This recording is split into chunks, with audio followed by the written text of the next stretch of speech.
Okay, in this video, we are going to be ordering negative numbers, or in other words, we're just putting numbers in orders from least to greatest. So a couple of things to remember. First of all, the bigger the negative number is, the less we have, and the larger the positive, the more we have. So when we're looking at these, we can see there's only one negative number. So if we're ordering from least to greatest, that one would have to go in the front. And then after that, I'm going to put them in order.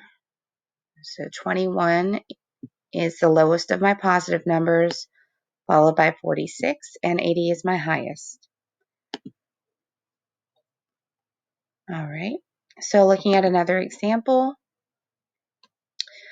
we see there's two negative numbers in this one, and the largest negative is the 70. So that means it's the lowest amount. So it goes first. Negative 33 would be my next number. And then, of course, 0 is lower than 66. Okay, and just one more example. Um, Again, we have two negative numbers. The lowest one is negative 53.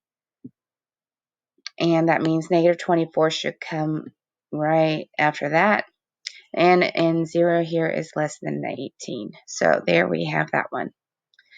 And that's really all you have to do. Just put them in order. And really what you should notice is that on the negative side, the numbers are building up to get bigger toward the left. But on the positive side, after 0, they get bigger going toward the right. All right.